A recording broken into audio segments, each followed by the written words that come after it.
traditions are kind of like ancient universities where certain policies have to be there in place.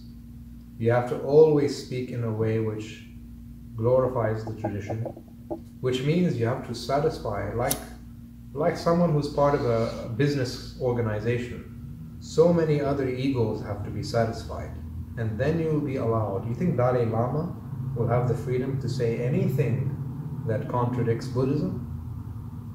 Even if he might have some understanding that transcends that? Of course not.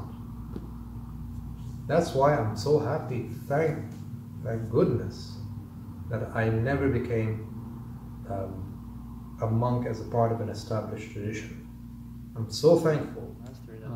Oh, I would have liked to come into the presence of a master for sure. Oh, yeah. But there are masters who don't consider themselves to be confined to any particular tradition. Yeah. There are such people. Yeah. Who just speak out of their own inner knowingness, and in fact they see the corruptions of various traditions and mystical systems. J. Krishnamurti, you should read about him if you don't know him already. Yeah, I heard of him. Very well known. He was highly critical about the exploitation of gurus as part of various religions and traditions. The main point here is that once you belong to, and I'm not saying that enlightenment isn't possible within certain traditions. I'm not saying that at all.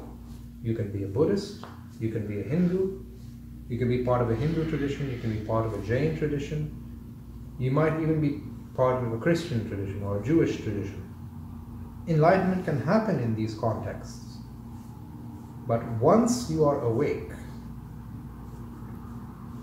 you don't have the freedom afforded to you to just say what you want purely from the inner depths.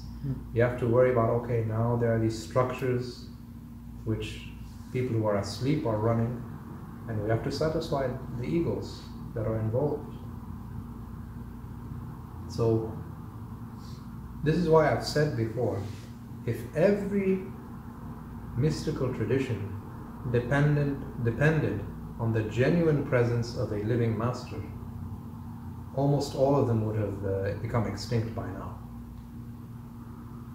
What keeps them going is academics and teachers.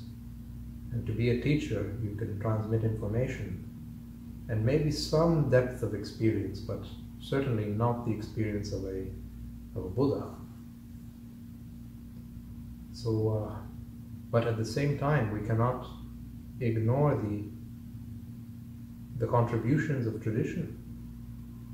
Tradition means a long history of experience behind it. So much of what we learn today very quickly depends on tradition, doesn't it? Yeah.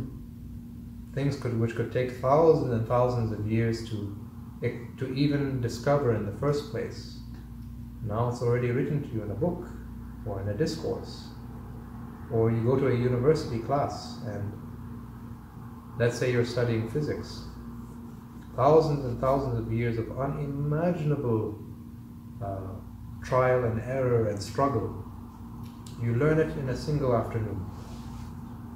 Right? Value, there is value to tradition.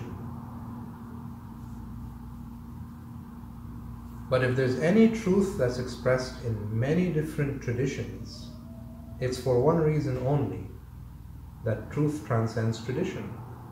That's why you see it everywhere.